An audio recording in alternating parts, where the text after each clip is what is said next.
আলাইকুম। আমি BD blogger lucky. তোমরা সবাই কেমন আছো? আমার দুষ্টু মিষ্টি আপুমনি আর ভাইয়ারা, আলহামদুলিল্লাহ আমি তোমাদের সবার দোয়ায় আর ভালোবাসায় খুবই ভালো আছি। আশা করি তোমরাও খুব ভালো আছো, কারণ তোমাদের জন্য আমি সবসময় অনেক অনেক দোয়া করি যেন তোমরা সবসময় খুবই ভালো থাকো, আমার মতো বিন্দাস আর ঝাক্কাস থাকো। এটি হচ্ছে সন্ধ্যা সময়ের একটি দৃশ্য। আসলে আকাশের সৌন্দর্য সন্ধ্যা, সকাল, বিকেল এক এক রকম, আর সব কটা সময়ই খুব ভালো লাগে। প্রথমেই দেখতে পেলে আমাদেরকে পুলিশ আটকিয়েছিল দেখার জন্য। আসলে সিলেটের আইন শৃঙ্খলা খুবই কঠোর। এখানে বিভিন্ন জায়গায় গাড়ি থামিয়ে চেক করা হয় কাগজপত্র ঠিক আছে কিনা। আর আমার উনি এগুলো ক্ষেত্রে খুবই সচেতন। ওনার সব সময় সব কিছুই পারফেক্টলি ঠিকঠাক থাকে, যার জন্য আমাদের কোনো সমস্যা হয়নি। কাগজ দেখে আমাদের ছেড়ে দিয়েছে।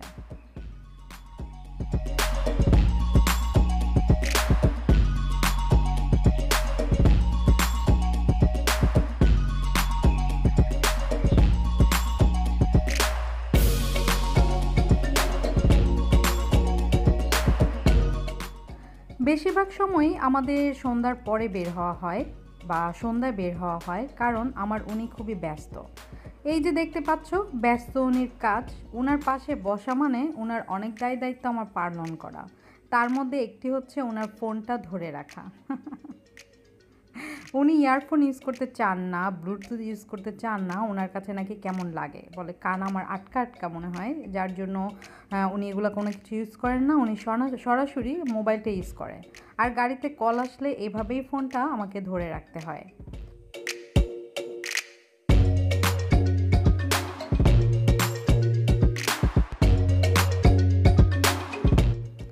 ঘুরে ফিরে বাসায় এসেও ঘোরাফেরাই হচ্ছে। দেখো আমার ছেলে আর আমার মেয়ের কাণ্ড। আমার ছেলে ঘরে থাকলে কখনো বাইক চালাবে, কখনো সাইকেল চালাবে, কখনো স্কেটিং চালাবে, কখনো গাড়ি চালাবে। মোট কথা সে দৌড়াদৌড়ি চলাচলের ওপরেই থাকবে, আর সাথে আমাকেও দৌড়াদৌড়ি করাবে। তো যাই হোক, অনেক কিছুর সাথে আজকে তোমাদের সাথে শেয়ার করব একটি রেসিপি। রান্নাটা দেখে নিশ্চয়ই তোমরা বুঝতে পারছো এটি আর কিছু নয়, এটি হচ্ছে বটের রেসিপি। অনেকেরই কিন্তু খুবই পছন্দের একটি খাবার এই বট। আমারও খুবই পছন্দের, তবে আমি কিন্তু এটি তুলনামূলক কমই খাই। তবে আমার ওনার অনেক অনেক পছন্দ। শুধু কোরবানি ঈদের পর বলে কথা না, 12 মাসই আমাদের এই বট অনেক বেশি খাওয়া হয়। কারণ এখানে একটি বেঙ্গল মিটের একটি দোকান রয়েছে, ওখানে খুব ফ্রেশ, মোটা আর খুব ভালো বট পাওয়া যায়। তো যাই হোক, রান্নায় চলে আসলাম। এখানে আমি গরম মশলা আস্ত দিয়েছি, আর দিয়েছি তেজপাতা একটি, দিয়ে তেলটা আমি একটু হালকা গরম করে নিয়ে দিয়ে দিয়েছি পেঁয়াজ। বট রান্নার ক্ষেত্রে কিন্তু মশলা কৃপণতা করলে চলবে না, কারণ এগুলো রান্নার মধ্যে কিন্তু মশলার পরিমাণটা একটু বেশি দিতে হয়।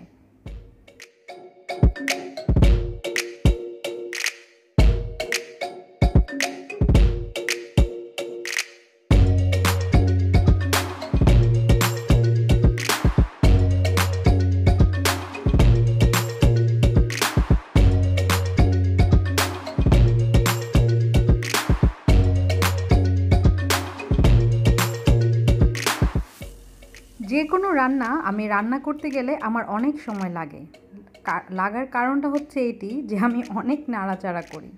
এজন্য আমি অনেক সময় ভাজি খুব একটা রান্না করতে চাই না, কারণ দেখা যায় ভাজি রান্না করতে গেলে আমার হাতে ভাজি থেকে হালুয়া হয়ে যায় বেশি। আমার উনিও সবসময় বলে, কি তুমি যতক্ষণ কিচেনে থাকো ততক্ষণ দেখি শুধু নাড়তেই থাকো। হ্যাঁ, আমার নাড়ানাড়ির অভ্যাসটা একটু বেশি। তো যাই হোক, পেঁয়াজটা আমি হালকা ভাজা করে আমি এখানে দিয়ে দিয়েছি আদা রসুন পেস্ট। আদা রসুন পেস্টটা আমি একবারে 1.5 কেজি করে রাখি, যেন বারবার আমাকে পাটাপুটা নিয়ে বা ব্লান্ডার নিয়ে দৌড়াদৌড়ি করতে না হয়। আদা রসুনটা দিয়ে আমি এটা ভালো করে ভেজে নিব, কারণ আদা রসুনের একটা কাঁচা স্মেল রয়েছে, যেটা নাকি কাঁচা থাকলে একদম খেতে ভালো লাগে না। এজন্য আমি এটাকে ভাজা করে নিব, কারণ এটা ভাজা করলে এটার খুব সুন্দর একটা স্মেল হয়।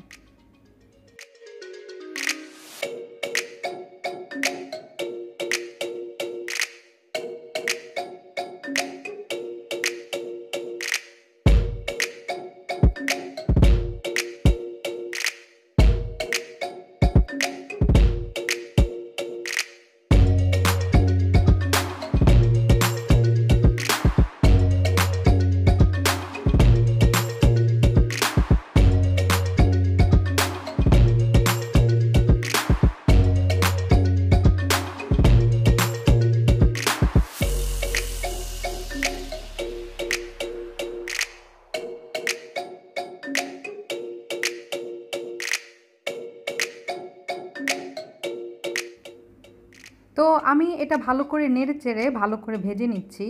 আদা রসুনটা ভালো করে ভেজে তারপরে আমি এটাতে দিয়ে দিব পানি আর মশলা, কারণ এটার রান্নাটা কিন্তু কষানোর ওপর আর ভাজা ভাজা হওয়ার ওপরই অনেকটা নির্ভরশীল। কারণ বটের কিন্তু আলাদা একটা স্মেল রয়েছে, আর সেই স্মেলটা কিন্তু একদমই ভালো লাগে না, আর অনেকেই সহ্য করতে পারে না। তো আমি এখন যেহেতু মশলা দিয়ে দিব, এর আগেই আমি দিয়ে দিলাম পানি সামান্য পরিমাণে, যেন মশলাটা দেওয়ার পর পুড়ে না যায়।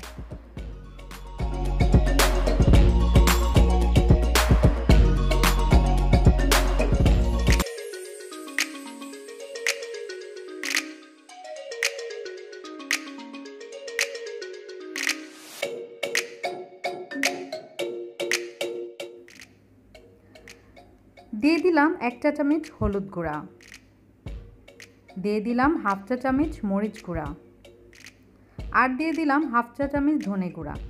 এই মশলাগুলো কিন্তু খুবই কমন, বিশেষ করে মাংস, মাছ, যে কোনো রান্নার ক্ষেত্রে হলুদ গুঁড়ো, মরিচ গুঁড়ো আর ধনে গুঁড়ো একদম কমন। আর এখন দিয়ে দিলাম গরম মশলা গুঁড়া। এটি হচ্ছে একটি কোম্পানির গরম মশলা, এটি দিলে আর অন্য কোনো মশলা না দিলেও চলে, কারণ এই মশলাটা খুবই সুন্দর একটা স্মেল করে, আর যে কোনো মাংস জাতীয় রান্নার ক্ষেত্রে ইউজ করলে স্বাদটা অনেক গুণই বাড়িয়ে দেয়। আর দিয়ে দিয়েছি লবণ, যেটা নাকি স্বাদ মতো, কারণ অনেকেই লবণ বেশি খায় আর অনেকেই লবণ কম খান।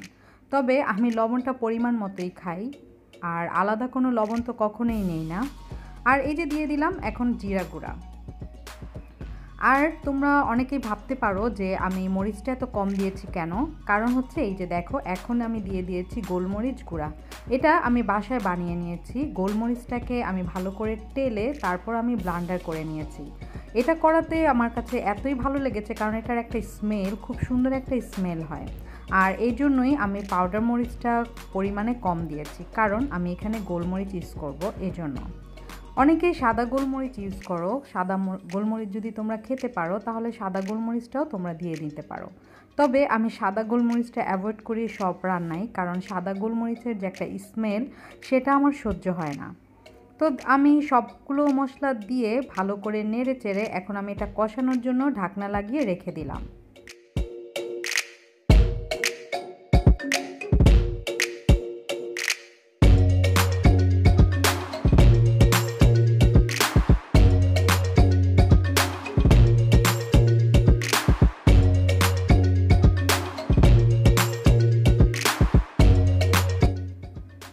এই যে আমার মশলাটা দেখো কষানো প্রায় হয়ে গিয়েছে, তেলটা উপরে চলে এসেছে। আর যখন নাকি কোনো মশলার উপরে পানিটা শুকিয়ে তেল চলে আসবে, তখনই বুঝতে পারবো যে মশলাটা অনেকটাই কষানো হয়ে গিয়েছে।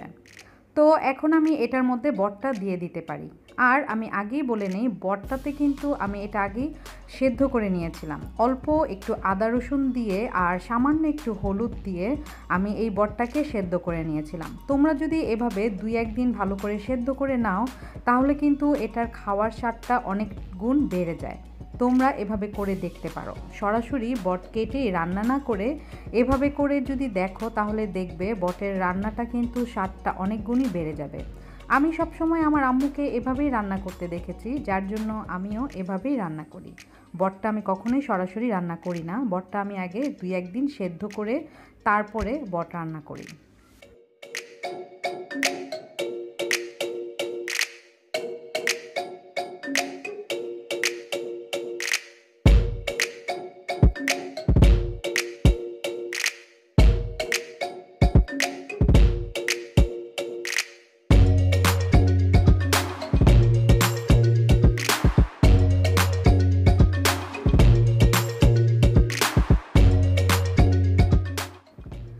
তো আমি বটটা মশলার সাথে ভালো করে নেড়েচেড়ে দিচ্ছি। আর তোমরা দেখেছো আমি কিন্তু বটের মধ্যে তেলের পরিমাণটা একদমই কম ইউজ করেছি। বটের মধ্যে তেলের পরিমাণটা একদম কম ইউজ করার প্রথম কারণ হচ্ছে বট থেকে অনেক তেল উঠবে, আর আরেকটা কারণ হচ্ছে আমি এই রান্নার শেষে এখানে ঘি ইউজ করব। এর জন্য তেলের পরিমাণটা একটু কমই দিয়েছি। তো আমি বটটা ভালো করে নেড়েচেড়ে মশলার সাথে ভালো করে মাখিয়ে এখন ঢাকনা লাগিয়ে রেখে দিব আর অপেক্ষা করব এটা হওয়ার। তবে এটা হতে বেশি সময় লাগবে না, কারণ যেহেতু আমি বটটা আগেই আদা রসুন দিয়ে সেদ্ধ করে নিয়েছিলাম।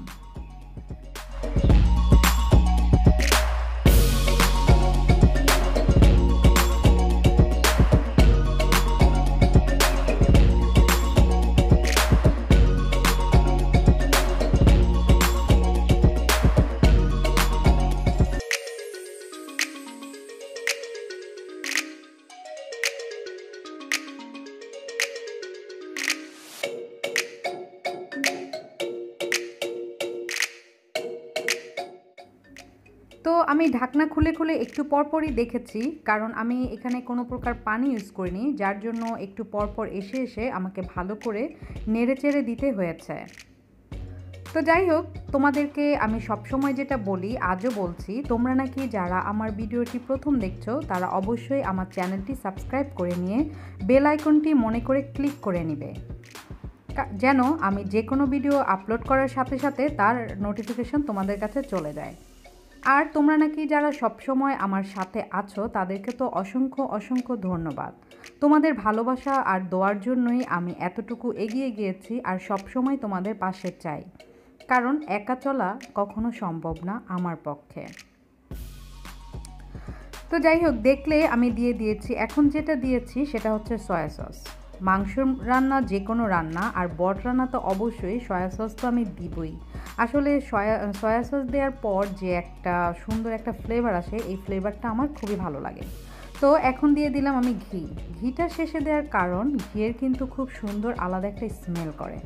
অনেকে তোমরা তেলের সাথে দিয়ে দিতে পারো, যারা নাকি ঘিয়ের স্মেলটা সহ্য করতে পারো না তারা তেলের সাথেই দিয়ে দিতে পারো। তবে ঘিয়ের স্মেলটা আমার যেহেতু খুবই ভালো লাগে, এজন্য আমি রান্নাটা প্রায় অনেকটা হয়ে আসার সময় দিয়ে দেই। তো আমি আরও কিছুক্ষণ এটা চুলায় রেখে তারপরে নামিয়ে নিব। এটা কিন্তু আমার প্রায় হয়ে গিয়েছে, আর আমি আগেও বলেছি এটা সেদ্ধ করে নিয়েছি বলে আমি কিন্তু এখানে কোনো পানি ইউজ করিনি। আমি টোটালি এটা তেলে ভাজা ভাজা করেই রান্না করেছি। আর বটের মধ্যে বেশি আসলে ঝোল টোল থাকলে এটা কিন্তু খেতে একদম ভালো লাগে না, বরং তেলে ভাজা ভাজা হলেই ভালো লাগে। এই যে দেখো, আমার বটটা কিন্তু রান্না প্রায় কমপ্লিট হওয়ার পথে, প্রায় হয়ে গিয়েছে। এখন আমি বটটা নামিয়ে নিব। তো বটটা রান্না তোমরা দেখে নিলে, তোমরাও এভাবে বাসায় রান্না করে দেখতে পারো, আর রান্না করে অবশ্যই আমাকে দাওয়াত দিবে, কারণ নিজের রান্না সবসময় খেতে কিন্তু ভালো লাগে না। এই যে দেখতে পাচ্ছ মশলা, এটা হচ্ছে মশলা আমি তেলে দিয়েছি। এখানে গরম মশলা, জিরা গুঁড়া আর দিয়েছি গোলমরিচের গুঁড়া। এই তিনটি মশলা আমি ভালো করে ভেজে তারপরে দিয়েছি। যে কোনো মাংসের রান্নার ওপরে যদি আমি এই টালা মশলাটা দেই তাহলে কিন্তু রান্নার মজাটা দ্বিগুণ হয়ে যায়। আমি এটা সবসময়, বিশেষ করে মাংস যখন আমি আলু দিয়ে রান্না করি তখন, আর এই বট, কলিজি এমন জাতীয় যে কোনো রান্না করলেই আমি এই মশলাটা ইউজ করি। তোমরাও করতে পারো, তবে আমার উনি এটা সহ্য করতে পারে না, এজন্য আমি এই মশলাটা দিয়ে কিছুক্ষণ আবার কুক করে নেই। তো কমপ্লিট হয়ে গেল আমার বট রান্না। কেমন লেগেছে সেটা অবশ্যই আমাকে জানাবে। আমি তোমাদের কাছ থেকে বিদায় নিচ্ছি। আল্লাহ হাফেজ।